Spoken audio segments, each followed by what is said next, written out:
आइए students, partnership head का last chapter करेंगे हम आज शुरू। अब हम लोग बिल्कुल एंडिंग पॉइंट पे पहुंच चुके हैं पार्टनरशिप हेड में, और चैप्टर का नाम है हमारा डिसोल्यूशन ऑफ पार्टनरशिप फर्म। अब तक हम लोगों ने जो लास्ट 3 चैप्टर्स किए हैं, जिसमें कि change in profit sharing ratio था, एडमिशन ऑफ पार्टनर था और रिटायरमेंट ऑफ डेथ था, उसमें हम लोगों ने जिस टॉपिक पे डिस्कशन किया था वो उसका टॉपिक था डिसोल्यूशन ऑफ पार्टनरशिप। लेकिन आज हम जो चैप्टर शुरू करने वाले हैं उसका मीनिंग है, उसका जो सेंस है, जो थीम है, वो डिसोल्यूशन ऑफ पार्टनरशिप फर्म है। अब सबसे पहले इस चैप्टर में एंटर होने से पहले हमें एक डिफरेंस की फॉर्म में इनको समझ लेना जरूरी रहेगा। हमारे लिए अच्छा रहेगा कि हम समझ सकें कि डिसोल्यूशन ऑफ पार्टनरशिप और डिसोल्यूशन ऑफ पार्टनरशिप फर्म में क्या बेसिक डिफरेंस है।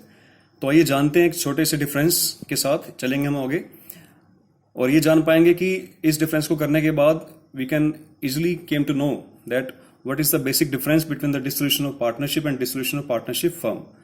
तो देखिए, सबसे पहले डिसोल्यूशन ऑफ पार्टनरशिप जो अब तक हम पढ़ चुके हैं, it means termination of the old agreement, मतलब end of the old agreement and beginning of the new one. पुराना एग्रीमेंट खत्म और नया एग्रीमेंट की शुरुआत हो जाती है। कारण क्या रहते हैं इसके पीछे? Due to the reconstitution of firm. Firm का रिकॉन्स्टिट्यूशन होता है। फर्म का रिकॉन्स्टिट्यूशन कैसे होता है? Change in the profit sharing ratio among the existing partner के कारण, admission of a new partner के कारण, रिटायरमेंट हो जाए किसी पार्टनर की, डेथ हो जाए किसी पार्टनर्स की, इस दौरान क्या रिजल्ट रहते हैं? डिसोल्यूशन ऑफ पार्टनरशिप होने के जो रिजल्ट रहेंगे वो क्या रहेंगे? उससे क्या परिणाम निकलेंगे हमारे? Business is not close down. Business close down नहीं होता है। रिमेनिंग पार्टनर्स जो है वो कैरी ऑन करते हैं बिजनेस को अंडर ए न्यू एग्रीमेंट। मतलब टर्मिनेशन हो जाता है पुराना एग्रीमेंट और बन जाता है एक नया एग्रीमेंट, और जो रिमेनिंग पार्टनर्स होते हैं, जैसे कि रिटायरमेंट डेथ के बाद होता है या फिर एडमिशन के बाद जो नए पार्टनर्स हो जाते हैं टोटल, तो वो न्यू एग्रीमेंट के साथ बिजनेस को कैरी ऑन करते हैं। इसमें देखिए क्या डिफरेंस रहेगा इस बेसिस पे। In this situation firm close down it's business. इसमें क्या रहेगा? डिसोल्यूशन ऑफ पार्टनरशिप फर्म में डिसोल्यूशन का मतलब ही दी एंड है, ठीक है, दी एंड है। इसका मतलब सिचुएशन में रहेगा कि फर्म क्लोज डाउन हो जाएगी, फर्म आपकी बंद हो जाएगी, जबकि यहां पे फर्म कंटिन्यू रहती है। Business is not close down.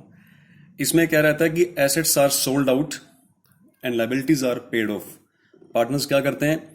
जितनी भी फर्म की एसेट्स होती हैं उसे बेच देते हैं और लायबिलिटीज का पेमेंट कर देते हैं, ठीक है। Out of the remaining amount, तो एसेट्स बेचने के बाद और लायबिलिटी पे करने के बाद जो अमाउंट बच जाती है, पार्टनर्स आर सेटल्स। तो पार्टनर्स, जितने भी पार्टनर्स होते हैं फर्म के, उनका सेटलमेंट किया जाता है। सेटलमेंट का एक प्रोसीजर रहता है, एक पर्टिकुलर ऑर्डर रहता है, उसके बारे में हम लोग बाद में सीखेंगे। फिलहाल इतना ही जानिए कि एसेट्स जितनी भी होती हैं फर्म की वो सेल आउट हो जाती हैं, सेल आउट करना पड़ता है, लायबिलिटीज का पेमेंट करना पड़ता है, और जो रिमेनिंग अमाउंट बच जाती है उससे पार्टनर्स के जो कैपिटल अकाउंट होते हैं वो सेटलमेंट होते हैं।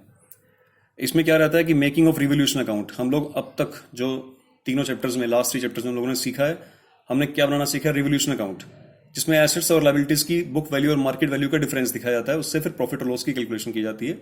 यहाँ पे एसेट लायबिलिटी का रिवैल्यूएट किया जाता है, जबकि यहाँ पे बनता है मेकिंग ऑफ रियलाइजेशन अकाउंट। यहाँ पे सिर्फ रिवैल्यूएशन किया जाता है कि मार्केट वैल्यू में बुक वैल्यू से कंपेयर करें तो मार्केट वैल्यू में क्या डिफरेंस आएगा, जबकि यहाँ पे तो ये होता है कि रियलाइज करना है। रियलाइज का मतलब एसेट्स बेचनी है, लायबिलिटी की पेमेंट करनी है, रियलाइजेशन अकाउंट बनता है यहाँ पे। एक और डिफरेंस देखिए, it does not necessarily means, मतलब dissolution of partnership does not necessarily means the dissolution of firm. यानी कि अगर किसी फर्म में डिसोल्यूशन ऑफ पार्टनरशिप हो रहा है तो उसका ये हरगिज मतलब नहीं है कि डिसोल्यूशन ऑफ पार्टनरशिप फर्म भी हो जाएगी, जबकि dissolution of partnership firm necessarily means the dissolution of partnership. मतलब कहने का एक ब्रॉडर वे में बात करें, ये एक नैरो टर्म है, ये एक वाइडर टर्म है, ठीक है। ये तो एक last and of the step है कि अगर किसी फर्म में किसी फर्म का डिसोल्यूशन हो रहा हो, कोई फर्म ही बंद हो रही हो, तो ऑटोमेटिकली वो एग्रीमेंट तो क्लोज होगी सारे उनके। लेकिन अगर सिर्फ एग्रीमेंट में चेंज आ रहा हो तो इसका मतलब ये हरगिज नहीं है कि फर्म भी बंद हो गई है। ये ध्यान रखने वाली बात है। एक लास्ट डिफरेंस है इसमें, इट इज वॉलंटरी। ये अपनी इच्छा से होता है, एडमिशन करना है नहीं करना है, पार्टनर छोड़ के जाना चाहता है, change in the profit sharing ratio of the existing partner, ये वॉलंटरी रहता है। जबकि इसमें इट मे बी वॉलंटरी और कंपल्सरी बोथ, ये दोनों ही हो सकते हैं, वॉलंटरी भी हो सकते हैं और कंपल्सरी भी हो सकते हैं।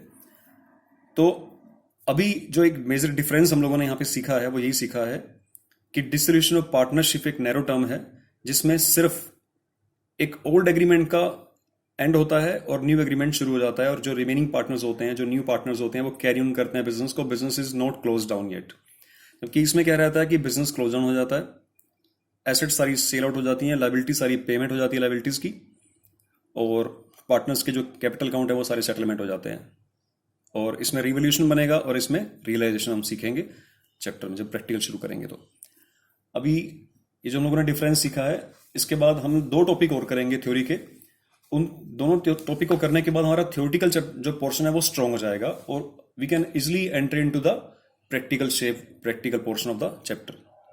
तो आप लोग वेट कीजिए नेक्स्ट वीडियो के लिए, जिसमें हम लोग नए एक थ्योरेटिकल टॉपिक के साथ आएंगे. टॉपिक रहेगा modes of dissolution of partnership firm, यानी कि पार्टनरशिप फर्म का डिसोल्यूशन कितने ढंग से हो सकता है, क्योंकि इसमें 2 टॉपिक रहेंगे, without the intervention of the court and by the order of the court. Court की मदद के बिना और कोर्ट की मदद के साथ. ठीक है, तो प्लीज बने रहिए मेरे साथ और रिवीजन करते रहिए. Thank you so much.